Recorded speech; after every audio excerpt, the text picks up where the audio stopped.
Someone's not counting. 6. Up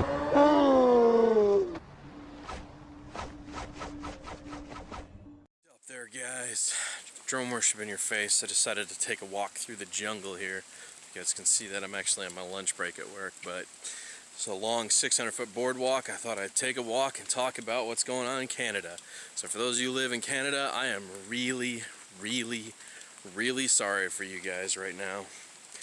Basically, as of June 1st, they have made it illegal to fly basically anywhere without taking the knowledge test, and they have devices you need to buy now, so you can have direct communication with the ATC tower.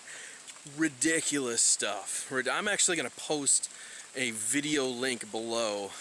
Someone who made an entire video explaining in much better format than I could on a lunch break, but you guys should probably watch that video if you live in the Canada area. And I'm sorry for you guys. They have made it absolutely impossible to be a hobbyist anymore unless you're flying under 250 grams weight class. So it looks like you're kind of stuck with whoops. Very simple stuff.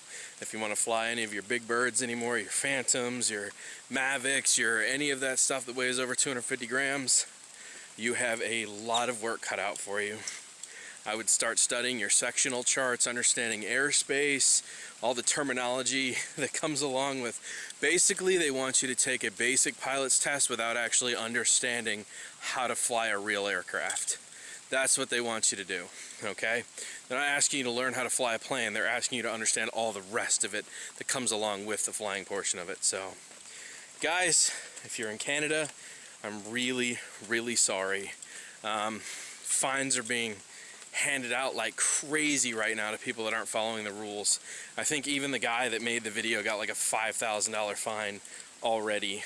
And so I can tell you it's not a joke.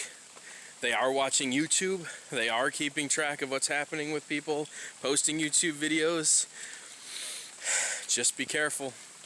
Be careful. Good luck to all of you. Go out and get your test. We have that basic set of rules and standards coming for the US as well. We have to take a knowledge test here, and it kind of really sucks. So, but I think we all knew it was going to happen. Better now than later. I will take that test when I get a chance. They haven't pushed it on us yet. They don't have the test available, so they can't do anything to us in the US as of this point, currently right now, until they push the rest of the legislation through, and so we can keep flying. But Canada, man, you guys just really got it bad. So I'm sorry. Be careful. Those of you posting YouTube videos flying drones in Canada, be careful. Alright guys, drone worship, I'm out. Don't forget to check in the description below. I dropped a video of somebody who was very informative, did an excellent job, way better format than I can offer on my lunch break, but put the info out there for you. Alright guys, toodaloo. Don't forget to smash the like button on the way out.